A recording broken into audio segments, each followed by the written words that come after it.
오늘 말씀은 우리가 성도로서 삶을 살아간다라는 것이 무엇인지에 대한 좀 개념을 잡는 거인 동시에 교회가 어떤 일을 추구함에 있어서 그냥저냥 하는 것이 아니라 이러한 하나님의 뜻에 좀 부합하려고 노력하고 있다라는 걸 우리가 함께 공감하는 시간이었으면 좋겠습니다. 성경에 많은 영웅들이 등장하고 모델들이 등장을 합니다. 우리는 이러한 신앙의 결단을 할 수 있구나 하는 영웅도 필요하고 우리가 어떤 본을 받아야 될 모델이 필요로 함도 맞습니다. 그래서 제가 중고등부 때는 이런 부분이 굉장히 강조되었던 것 같습니다. 그래서 이러한 영웅을 닮아라, 이러한 모델이 되어라 라는 얘기를 많이 들었죠. 그런데 이제 부작용은 뭐냐 하면 분명히 영웅이 필요하고 모델이 필요한데 영웅을 닮지 못하는 괴리감, 그리고 나는 모델이 되기에는 너무 부족한 모습을 가지고 있음, 이러한 것들이 어떤 괴리감이나 좌절감으로 등장할 수 있다라는 것입니다. 그리고 오늘 말씀을 보니까 예수님께서 바울 사도를 통해서 성도란 이렇게 살아야 간다를 제시하는데 그게 그렇게 큰 영웅담도 아니고 또 그렇게 대단한 것 같지도 않은 겁니다. 바울 사도가 에베소서 1장에서 3절까지는 정말 하나님이 너희를 향해서 어떻게 작정하셨고 그리스도가 십자가를 지신 의미가 얼마나 크며 그리스도가 머리 되어서 너희를 몸으로 붙였는데 너희들의 삶이 그냥저냥이면 되겠느냐 이렇게 가거든요. 그래서 우리는 정말 대단하게 살아야겠구나라는 마음가짐을 먹는데 그 실천사항을 말하는 4장 후반부부터 보면 뜻밖에도 그렇게 웅장한 게 나오지 않습니다. 그리스도께서 죽으면서까지 자신의 몸으로 붙여서 만들어낸 성도의 결과 친절하세요입니다. 생각보다 이렇게 센 게 오지 않는 거죠. 그래서 왜 이렇게 약한 모습이 주어질까? 그냥 이거는 일반 윤리에서도 얘기할 수 있는 부분이 아닌가. 친절해라, 좀 애정을 가져라, 불쌍한 마음을 가져라, 용서해라. 이것이 얼마나 큰 의미인지를 좀 알아보려고 합니다. 제가 어제 말씀을 준비하면서 예전에 들었던 교수님의 격언 하나가 기억이 났어요. 그리고 비로소 그 의미를 조금 알 것 같아요. 어떤 말이었냐면 나폴레옹보다 아버지가 세다라는 말을 해주신 적이 있습니다. 무슨 뜻일까요? 나폴레옹은 정적이 있으면 제거하면 됩니다. 나폴레옹은 자신에게 쫓아오는 사람은 거두어들이고 안 쫓아오는 사람은 잘라버리면 됩니다. 자신의 방해거리는 제거하면서 가면 되는 굴림자요 권력자입니다. 세 보이죠. 하지만 아버지가 세다는 겁니다. 왜요? 아버지는 다 제거하면서 가지 못합니다. 아버지 되기 위해서 참아야 되고 자기 마음대로 다 하지 못하고 마음대로 되지 않는 자식을 잘라버리는 게 아니고 품고 가야 되고 그 현실을 받아들이고 맞대응하고 참고 견뎌내는 것이 정적을 제거하며 군림하는 나폴레옹보다 세다라는 의미였던 것이죠. 그러니까 이것도 혹시 나폴레옹을 존경하시는 분들께는 그가 왜 고민이 없었겠고 그가 왜 고뇌가 없었겠습니까? 하지만 비유적 표현으로서 한 명의 사람됨이, 그러니까 기능적으로 우수해지고 영웅이 되는 것보다 한 명의 사람으로서 자리매김하는 것이 얼마나 큰 성장과 성숙을 필요로 하는가.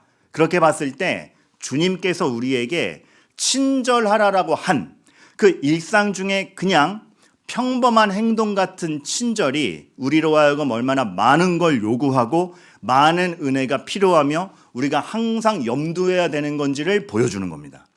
우리는 영웅담을 좋아하고 좋은 멋진 모델이 되고 싶고 누가 보기에도 칭찬받는 사람이 되고 싶은 욕구가 큰지 모르겠습니다. 하지만 오늘 바울 사도가 에베소서를 통하여 얘기하는 건 친절하라, 서로 용서하라, 평범하기 그지없는 삶의 현장 가운데에서의 일상적 모습입니다. 근데 하나님의 역사의 진가는 거기서 드러납니다. 우리가 영웅으로 치부했던 한 사람도 그 평범의 현장에 얼마나 짓눌려 있었는지를 보여드리고 싶은데 다니엘과 세 친구가 그래요. 풀무불에서 살아남았죠. 사자굴에서 죽지 않았죠. 아무도 해석하지 못하는 이상 문자, 정말 신의 능력 가운데 나타난 문자를 해석해 주었죠.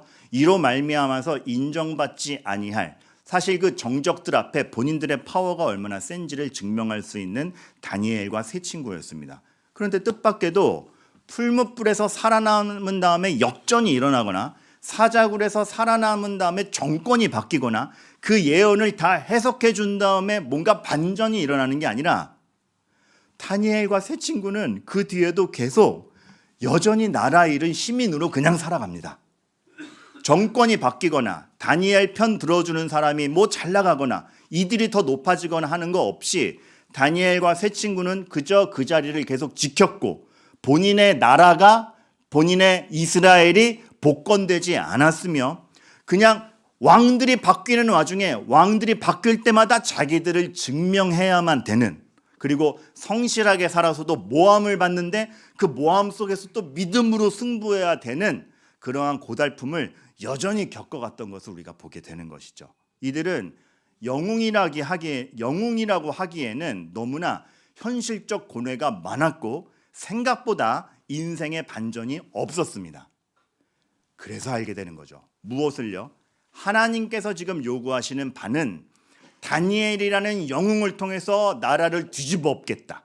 세 친구라는 모델들을 통하여서 나머지 정적을 다 제거하겠다가 아니라 여전히 나라 잃은 시민으로서 살아가는, 그러니까 풀무불에서 살아남고 사자굴의 기적이 있음에도 불구하고 뭐 별 뒤집히는 거 없는 여전히 나라 잃은 시민으로서 살아가는 게 무엇인지 생각해 보자라는 거죠. 바뀐 거 없는 상황에서, 그러나 사자굴에서 분명히 나타나신 하나님의 계심을 알고 있는 사람으로서 내가 어떻게 살아가야 되는가. 적어도 다니엘과 세 친구에게 주어진 믿음이란, 그리고 그들의 삶이란 내가 이 나라를 지배하겠어, 나 깔봤던 사람들 다 제거하겠어, 이런 방식이 아니라 악한 왕이 지배해도 같이 악해지지 않는 것, 나를 모함하는 사람이 있어도 같이 모함하지 않고 끝까지 하나님의 방식을 붙드는 것. 그래서 무엇보다 하나님의 역사가 믿음이 진짜다를 알아가는 고단한 과정을 겪었다라는 것. 그것이 진짜 의미이라 생각이 됩니다. 하나님은 그렇게 현장을 고스란히 두시는 가운데, 현장 가운데 우리를 고뇌하게 하시면서 사람과 사람이 부딪히는 가운데 하나님을 알게 하는 방식으로 우리 삶을 지도해 가십니다. 그러니까 우리가 자꾸 영웅이 되려고 할 필요도, 모델이 되려고 할 필요도 없이, 사실 우리가 영웅이나 여기며 모델로 여겼던 사람도 우리와 똑같은 고민이 있다는 걸 보고 어찌 보면 위안을 얻게 된다는 것이죠. 농구 대통령 허재. 이게 이제 그 사진을 굳이 가져온 게 세대마다 달라요. 왜냐하면 저기 농구 대통령 했더니 신동파 이렇게 나오면 또 이게 달라지니까. 요즘 애들은 또 다르잖아요. 근데 제가 허재 씨 얘기를 좀 하려고 그래요. 허재 씨는 우리나라 아마추어 농구 대잔치에서 우리나라가 프로농구로 이완될 때 여전히 현역 선수로 있었던 사람입니다. 사실 프로농구가 처음 도입될 때 우리나라 농구 선수들이 긴장을 많이 했습니다. 왜냐하면 프로농구가 도입되면서 외국 용병 수입이 허락됐거든요. 근데 사실 다른 종목과 비교해서 농구는 이 피지컬의 차이가 극강의 차이를 가져다 줍니다. 그 키, 점프력, 그 흑인의 탄력 못 쫓아갑니다. 그래서 외국 용병이 들어오면 국내 선수 다 죽겠구나 하면서 모두가 두려워했고, 그거에 대해서 그렇게 긍정적으로 바라보지 않는 사람들도 많았습니다. 허재 씨도 전성기를 지나 이제 30대 저물어가는 중에 있었기 때문에 그 두려움이 있었을 거라 생각돼요. 근데 제가 가만 보니까 그 용병이 들어와서 이제 그런 얘기가 많았거든요. 농구 대통령도 외국 용병 들어오면 그냥 평범한 사람처럼 여겨질 것이다. 그런데 웬걸 용병이 들어오고 나니까 제가 유심히 봤어요. 기록 하나가 눈에 띄어요. 농구 대잔치 시절에 어시스트, 그러니까 공격수가 슛을 넣을 수 있도록 도움을 주는 걸 어시스트라고 합니다. 그래서 그 도움을 많이 주는 걸 기록을 하는데, 허재 선수가 한 경기 평균 어시스트를 3개 했는데 용병이 들어오니까 그 기록이 2배로 뛰는 겁니다. 한 경기로. 왜 그럴까? 오히려 극강의 적수들이 등장을 하니까 그동안 다 발현 못했던 기량이 튀어나오는 겁니다.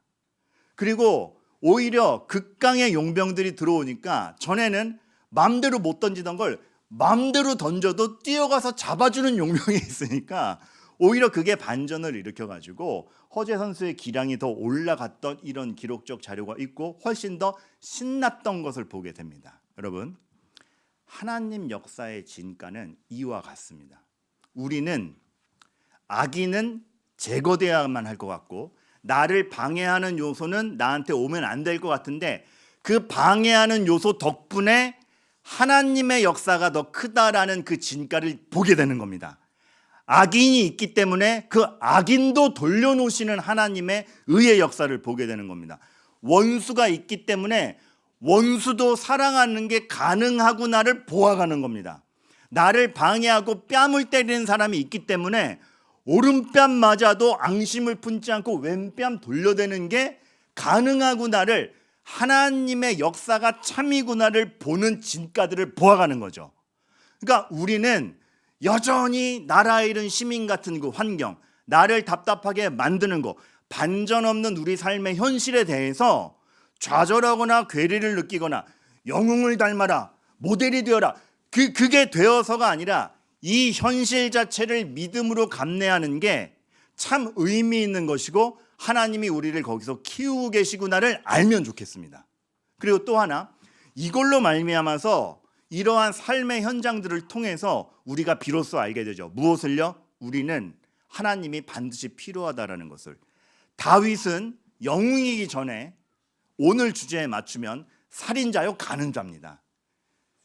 가장 최악의 죄를 한꺼번에 저지르고 무감각하게 있었던 게 다윗이기도 합니다. 사실 우리는 다윗이 이런 범죄를 저지른 것에 대해서 깜짝 놀라죠. 아니, 사울을 죽일 기회가 있었을 때 하나님의 기름 부음 받은 자라고 죽이지 않던 자가 오히려 본인이 왕권을 잡은 다음에 살인하고 간음을 저지른다? 이게 웬일이란 말인가? 근데 놀랄 필요가 없습니다. 성경이 말하는 것은 영웅의 몰락을 얘기하는 것이 아니라 우리가 다 마찬가지라는 겁니다. 무엇이 우리에게 얼마나 하나님의 간섭이 매일매일 필요한가.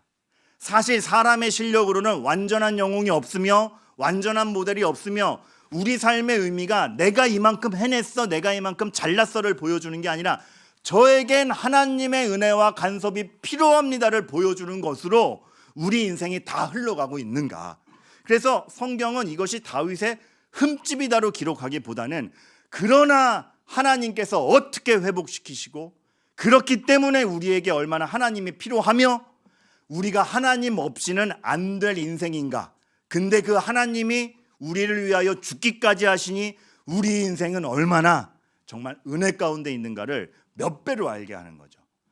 그렇게 어떤 몇 명 잘난 사람 영웅 만들기거나 모델 만들기가 아니라 모든 사람들을 이렇게 한 명 한 명 다 삶의 현장에서 부대끼면서 친절하게 서로를 용서할 수 있게 만들어가는 겁니다. 그래서 여러분, 이 친절과 불쌍히 여김은 단순한 게 아니에요. 죄를 극복한 결과입니다. 죄를 극복했기 때문에 상대방에 대한 호의가 나옵니다. 죄를 극복했기 때문에 나도 은혜를 입었기 때문에 비로소 불쌍히 여기는 마음이 드는 겁니다. 용서할 만해서 존중할 만해서 존중하는 게 아니고 그리스도 안에 있기 때문에 존중하고 용서해 주는 겁니다. 그 시야가 생기는 거, 그게 우리의 삶의 현장 도처에서 하나님이 우리에게 주시는 교훈이요, 하나님의 진가가 무엇인지를 보여주는 평범 속에서의 영광임을 우리가 알아야 됩니다. 제 지난주에 A형 독감으로 무진장 고생했습니다. 심력 끼쳐서 죄송합니다. 근데 제가 A형 독감을 앓으면서 참 인간의 연약함을 얼마나 세게 보는지 몰라요. 육신의 균형이 좀 무너졌다고 사람이 와르르 무너지는 겁니다. 그래도 제가 받는 칭찬 중에 하나가 목사님 어쩜 그렇게 맨날 웃으시고 그렇게 친절하게 대해주세요. A형 독감에 걸리니까 입꼬리가 안 올라가요. 이게 안 돼요. 힘드니까. 몸의 균형 몇 개 무너졌다고 입 근육 하나 움직이지 못하는 게 인간이구나. 제 와이프가 정말 헌신적으로 저 돌봐주고 고생 많이 했습니다. 그런데 힘드니까 고맙다라는 말도 안 나와요. 그렇게 혜택을 삼시세끼 다 쟁반으로 제공받으면서 늦잠 자도 용서해주는 교직원들 다 저 대신 뛰어다니고. 그런데 고맙단 말을 못해요. 몸이 무너지니까 그만큼도 반응치 못하는 연약한 인간인 거예요. 아, 저의 실력 없음을 여실하게 보았습니다. 그러면서 부모 기도회 때 얘기했지만 제 딸이 했던 얘기가 기억이 나요. 5살 때쯤 어떤 교인들 앞에서 제가 교인들 집에 가시는데 안녕하세요 안녕히 가세요 웃고 있으니까 교인들도 아유 우리 박 목사님 항상 표정 좋아요 하고 있는데 5살 제 딸이 교인들 앞에서 소리를 질렀죠. 아빤 교회에서만 웃어. 그래. 집에서는 실력이 안 되는 겁니다. 실력이. 조금만 피곤해도 조금만 아파도 실력이 안 되는 겁니다. 실력이. 서로 친절하게 하며 불쌍히 여기며를 항상 할 수 있다라는 거. 죄를 극복한 결과요. 은혜 없이 안 되는 일인 겁니다. 저의 이기심을 또 하나 느낀 거는 병원에 갔는데 병원에 갈 때 너무 힘든 거예요. 어질어질하고 진짜 겨우겨우 갔는데 가니까 대기 인원 30명. 앉을 자리가 없는 거예요. 그래서 겨우겨우 이렇게 벽 짚고 버티고 있는데 제 차례가 오니까 자리 하나가 났어요. 자리가 하나 나서 저기라도 앉아야겠다 싶은데 저기서 한 7살 돼 보이는 여자애가 자리 났다 그러고 오는 거예요. 순간 뺏기고 싶지 않다. 7살짜리 아이 하나 두고 몸 하나 잠깐 컨디션 안 좋다고 이렇게 자애로움을 표출하지 못하는 게 사람이구나. 정말 그 저의 쪼잔함에 치를 떨었어요. 애가 먼저 가니까 가방 던질까? 그 생각하는 저를 보면서 사람이 얼마나 연약한가. 그러면서 또 반대급부도 보이는 게 그러한 현실 가운데서 오히려 하나님이 우리로 하여금 알게 하는 건 또 뭐냐면 어떤 애기 엄마가 되게 5살 딸 둘인데 5살 둘 다 안 내 보여요. 어린 애기를 데리고 병원에 왔어요. 안타깝죠. 저 애들도 아파서 왔구나. 그런데 애들이 칭얼대는데 엄마가 안아주지 않는 거예요. 그래서 참 냉정한 엄마다 싶었는데 나중에 이름 불러서 들어가는 거 보니까 환자가 엄마였던 거예요. 본인이 어질어질한데 애 맡길 곳이 없는데 들고 온 거예요. 버티며 들고 온 거예요. 다시 보니까 그렇게 꽁꽁 싸매고 왔어요. 애들은 감기 안 걸리게 하려고. 안아주지 못하는 게 옮지 않게 하려고 그러는 거였어요. 엄마는 자기가 환자면서 그렇게 초라하게 입고 왔어요. 근데 애들은 꽁꽁 싸매고 왔어요. 이기심을 극복하는 모성애. 그러니까 어쩌면 하나님께서 우리들에게 섬길 자를 주시고 자녀를 주시고 가족을 주시고 혹은 내 주변에 내가 보살펴야 될 관계하는 사람들을 주시는 건 자발적으로 냅뒀으면 이기심밖에 표출 못할 우리가 인격과 사람과 상황이 맞물려서 실천해보지 못한 것을 실천해보게 하는 그 진가를 발휘하게 하시려고 우리를 상황 중에 현장 중에 두시는 거죠. 친절, 서로를 불쌍히 여김, 죄를 극복한 결과입니다. 그 사람 만들려고 하나님께서 여러분들을 그냥 일상 현장에 두시는 겁니다. 사람과 사람 마주치게 하시는 겁니다. 그거 못하면요 31절이죠. 모든 악독과 노함과 분냄과 떠드는 것과 비방하는 것. 세상은 선하게 흘러가지 않는다. 하나님을 모르고 하나님의 섭리를 모르고 하나님의 선함을 모르는 사람이 악독으로 대하죠. 세상은 선하게 흘러가지 않아. 이게 뭐야? 악독과 노함과 분냄, 떠듦, 작당함. 내가 해결한다는 거예요. 하나님을 신뢰함이 없어요. 내가 해결하지 않으면 지는 거야. 내가 요거 차지하지 못하면 망하는 거야. 분냄과 떠드는 것과 비방, 애정이 없어요. 그리스도 안에서 사람을 보지 못해요. 은혜를 입어본 적이 없기 때문에 은혜로 사람을 보지도 못해요. 비방, 나에게 방해가 된다면 너를 존중하지 않겠다. 너는 존중받을 자격이 없다. 악의로 대하는 거죠. 너에겐 변화의 가능성 없어. 넌 그따위로 될 거야. 선의를 봐주지 않고 악의로 가는 거죠. 여러분, 이거의 반대가 친절이요, 불쌍히 여기며 그리스도 안에서 서로 용서함입니다. 우리는 하나님이 필요합니다. 은혜가 필요합니다. 내가 은혜가 필요했듯이 저 사람에게도 은혜가 필요합니다. 그러니 그리스도 안에서 저 사람을 용서하며 한번 데려가 보겠습니다. 친절하게 해보겠습니다. 하나님이 만들어 가심을 아는 사람에게서 비로소 나올 수 있는 친절, 불쌍히 여김. 다윗과 반대죠. 이러한 친절과 불쌍히 여김과 하나님이 만들어 계심을 못 보니까 사람이 정욕의 대상이니까 방해되면 죽이고 차지하고 싶으면 간음하는 것. 이게 얼마나 위대한 것들입니까, 여러분? 여러분들이 누군가에 대해서 밝게 웃어줄 수 있다. 대단한 겁니다. 하나님께서 이 훈련을 하게 하시기 위해서 우리를 현장에 두신 겁니다. 여러분, 사람은 절대 스스로 자라지 않습니다. 인격과 인격이 만나서 대화하고 충돌하고 부대끼고 양보하고 싸우고 화해하면서 자랍니다. 은혜 가운데 하나님의 말씀대로 해보겠다는 결의 가운데. 그래서 하나님이 우리를 이렇게 두시는 겁니다. 제가 참 좋아하는, 여러분에게 한 두세 번 소개했던 하얀 거탑에서 제가 제일 좋아하는 대사가 뭐다? 너무 어려운 문제였군요. 주인공이 병원이 너무 타락하니까 나는 깨끗한 의사가 될 거라고 병원을 뛰쳐나오죠. 저런 타락한 구조에는 들어가지 않겠어. 근데 웬걸 나와 보니까 정직한 착한 의사로 고고하게 서 있는 게 아니라 환자가 없으니까 의사의 기량을 펼칠 것도 없는 것 아닙니까? 거기서 위대한 고백이 나오죠. 명대사 외우세요. 내가 환자를 구하는 줄 알았는데 환자가 나를 구하고 있었습니다. 현장을 지켜야 돼요. 거기서 부대껴야 돼요. 사람을 마주해야 돼요. 그래야 나의 인격도 자라고 하나님의 역사하심도 보고 하나님께서 이루어 가시는 것을 체감해 보고 미운 사람에 대해서 미움을 삭혀도 보고 사랑도 해보고 용서도 해보고 주님이 나에게 주시는 은혜가 진짜이구나를 알아보고.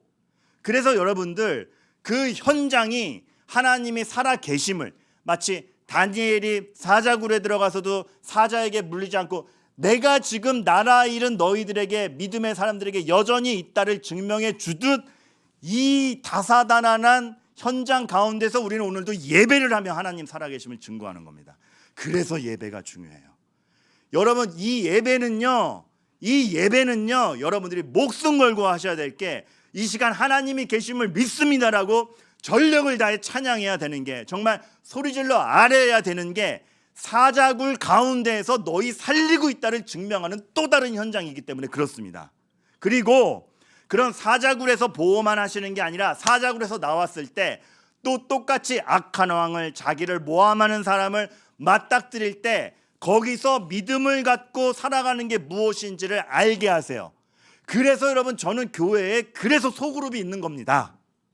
그냥 다락방 만들어서 관리 잘하자, 소규모로 훈련시키자, 간단한 개념이 아니라 사람과 사람이 맞닿고 인격과 인격이 철이 철을 깨듯이 맞부딪히고 서로 간에 생각하며 무수한 삶의 현장을 다 같이 들고 와서 이런 일이 있었는데 이랬다, 나도 같은 고민이 있는데 하나님이 계시구나, 서로의 간증을 들으며 말씀을 두고 서로의 믿음을 확증해 갈 때 비로소 성장이 있는 것이지, 혼자 돌을 닦는다고 자라는 것이 교회가 아니기 때문에 여러분들끼리 자라나시라고, 여러분끼리 부대껴 보시라고, 서로 애정 갖고 사랑해 보시고 도와보시라고 다락방으로 묶어도 묶는 겁니다. 멋지게 강의하면 좋죠. 강의도 필요합니다. 멋지게 강의하는 것도 필요하고, 뭐 저같이 말 좋아하는 사람 몇백 명 깔아주고 강의하라 그러면 더 신나서 합니다. 그런데 몇백 명이 아니라 왜 적은 인원 모집해서 작은 숫자의 제자 훈련을 하는가? 매주 지겹도록 맞대고 대응하고 훈련해서 그 믿음이 진짜입니까? 그 믿음이 진짜입니까? 당신은 그 믿음이 진짜라는 걸 증언할 진심이 있습니까? 기도에 대해서 배운 게 아니고 미친 듯이 기도하는 사람이 되었습니까를 그냥 끝장나게 보는 거예요. 그러니까 이건 어떤 뭐 훈련생을 배출해서 일꾼 만든다, 계급 만든다, 전혀 아니고 하나님의 사람으로 성장해 가는, 정말 하나님이 우리를 한 영혼 한 영혼이 얼마나 다 자라기를 바라시는데, 그게 조금이나마 구현될 수 있도록 여러분들을 돕고자 하는 차원인 겁니다. 봉사. 여기서 이제 탄식이 나오죠. 아, 목사님 결국 봉사 지원하라고 이 설교하는구나. 이러면 다 끝장나는 겁니다. 그게 아니라 현장에 가보시라는 겁니다. 늦잠 자다 나오는 것보다 왜 새벽에 나와서 찬바람 맞으며 주차 안내하는 게 더 기쁘지? 애들 이거 주일학교 진짜 손 많이 가는데 왜 힘을 더 쓰는데 힘이 나지? 생각지도 못했던 기쁨과 보람, 그리고 때로는 속상함. 그러나 그 속상함이 은혜 가운데 풀리는 것이 무엇인지를 보는 현장. 그러니까 여러분, 교회가 제시하는 건 교회가 할 일이 많은데 동원돼 가지고 여러분 써먹으려는 것이 아니라 정말 하나님의 은혜 현장에 들어가셔서 하나님 만나시고 성장하시고 기쁨 누리시라는 차원입니다. 진짜로. 이 의심의 눈빛들. 전 그것이 행정적이지 않기를 바라는 마음에서 진심을 알려드리는 겁니다. 근데 동시에 누군가는 이미 지쳐 있습니다. 누군가는 이미 지쳐 있고 쉴 시간이 필요합니다. 마음껏 쉬십시오. 오셔서 사자굴에서 구하시는 하나님 체감하고 가십시오. 하나님이 여러분을 얼마나 기다려주시고 얼마나 보호하시고 얼마나 격려하시는지, 이미 지쳐있는 여러분들의 나라 잃은 시민 같은 심정에서의 무기력한 삶이 무기력한 것이 아님을 하나님이 얼마나 지켜주시는지를 보십시오. 기다리겠습니다. 다만 제가 신방하자 그럴 때 만나주셔서 기도 제목 나누어 주세요. 우리는 부대껴서 하나님 살아계심을 함께 나누어야 되는 존재들이기 때문에 그렇습니다. 한 성도님께서 신방을 갔는데 어렵게 신방을 갔어요. 그렇게 시간이 안 나던지 알고 봤더니 보살펴야 되는 어머님이 계신데 떨어질 수가 없는 거예요. 항상 보살피시다 보니까 만날 기회도 없었던 거고 교회 어떤 행사에 참여할 기회도 없었던 거예요. 그래서 이미 매일매일이 번아웃이에요. 그러다가 그래도 어머님께서 신앙이 있으셔서 주일에 예배만큼은 다녀와라. 네가 예배 다녀오는 1시간만큼은 내가 혼자 버텨보마 해서 예배는 나오시는 거였던 거예요. 근데 그분에게 있어서는 예배 나오시는 게 두 가지 감정이 있어. 하나, 그 말씀 듣는데 마음이 쓸려가요. 유일한 자유의 시간. 유일한 자유의 시간. 유일하게 내 마음대로 앉아볼 수 있는 시간. 그렇게 오시는 거예요. 그러니까 봉사 신청해라. 이미 지쳐 있어요. 저에게 말씀하시는 거. 목사님, 전 사실 이미 지쳐서 왔습니다. 제가 제 가정만 돌보겠다고 아무런 봉사 헌신 못하고 교회도 예배만 딸랑 나오고 다른 어떤 모임도 참여하지 못해서 죄송합니다. 죄송한 게 아니라 하나님이 맡기신 육신의 어머니를 그렇게 본인이 지치도록 충성을 다해 섬기는 그 인생에 그 부대낌에서 하나님이 보화와 같은 것을 만드심을 믿으시기 바라겠고, 그 1시간 자유로운 시간에 하나님의 보호하심 충만히 맛보며 가시고, 교회 봉사를 안 하시는 게 아니고 하나님의 사람으로서 크고 계신 겁니다. 그 현장을 지켜주셔서 감사합니다. 그런 겁니다. 여러분, 하실 수 있는 분들은 정말 부대끼시면서 하시길 바랍니다. 그리고 하나님께서는 여러분 모두가 성장케 원한다라는 것을 극강으로 체감하시길 바랍니다. 그런데 혹 상황이 안 되시는 분들, 하나님께서 그 상황이 안 되는 현장을 주셔서 여러분의 삶이 마이너스가 되는 게 아니라 거기서 하나님이 여러분들을 의미 있게 키우신다라는 것을 진정하시기를 바랍니다. 그래서 한 번의 예배를 나오셔도 정말 충분히 위로받고 가시기를 바랍니다. 덕담을 하는 수준이 아니라 하나님이 여러분을 만들어 가신다는 확증을. 그래서 저는 24년에 우리 교회가 믿음이 정말 실감나게, 믿음이 개념으로만 있는 게 아니고 서로 간에 부대끼면서, 여기저기 부대끼면서, 낯선 사람과 부대끼면서 인격과 인격이 만나서 실행의 봄으로써 성경 읽자라고 구호를 외치는 게 아니고 읽어서 이게 내 삶의 뭐냐를 맹렬하게 고민해 보는, 그리고 나의 이런 고민이 있는데 당신의 고민에서의 하나님은 뭡니까? 나눌 수 있는 믿음이 정말 실감나게. 그래서 삶의 모든 현장에서 하나님이 계심을 증거할 수 있는 저와 여러분들 되기를 간절히 바라는 겁니다. 그리고 교회가 점점 한 시대를 같이 책임지고 있는 믿음의 동료들이 있게 되기를 바라겠습니다. 참 감사하게도 어떤 성도님 한 분의 귀한 헌금이 모태가 되어서 저희 교회도 이제 재직회 때 다 발표하고 하겠지만 선교사님 3분을 후원할 뿐만 아니라 이제 갓 개척되거나 혹은 개척된 지 오래됐는데 너무 어려운 하지만 너무 정직한 목사님 돕기로 시작했습니다. 그래서 약정을 할 것이고 그 교회가 살아날 수 있도록 도울 것입니다. 근데 제가 감사한 게 우리 재정위원장님이 그 교회 목사님과 소통하는 한 구절 메일을 봤는데 이렇게 보내신 거예요. 지금 이음교회는 목사님 교회를 돕는 게 아니라 형제로서 같이 성장하려고 이러는 겁니다. 거기에도 하나님이 계심을 믿기 때문에 하는 겁니다. 그렇게 메일을 보내셨는데 거기서 오는 진짜 한 시대를 함께 같이 책임지는 그 현장감.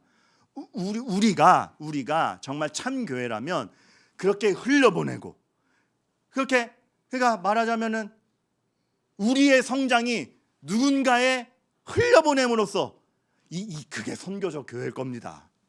정말 하나님이 살아계심을 만방에 함께 증거할 수 있는 그러한 교회로서의 자리매김을 했으면 좋겠는 거죠. 저는 위대한 교회가 됩시다도 아니고 성장 많이 합시다도 아니고 훈련하는데 신청 좀 많이 해주세요. 훨씬 고급진 개념임을 여러분이 정말 알아주시면 좋겠어요. 하나님이 여러분을 어떻게 끌고 가고 계신가, 얼마나 뜨겁게 우리는 서로 간에 맞부딪히고 성장해야 되는가, 우리의 삶은 만만한 현실이 없고 하나님의 뜨거움을 들고 가야 되는 그러한 현실인가, 우리가 내년을 그러한 마음으로 기대하며 준비했으면 좋겠습니다. 여러분의 아멘 소리가 작은 건 아직 의심하는 거죠. 신청하라 그러는 거다. 여러분, 하나님이 정말 여러분의 이 삶의 현장에서 나라 잃은 시민같이 살아가는 답답함을 짊어가는 그 삶 속에서 하나님의 진가가 무엇인지 보여주실 거고, 여러분 모두가 하나님을 능히 증거하는 증인으로 한 성도로서 성장시켜 가심을 믿으시기를 바랍니다.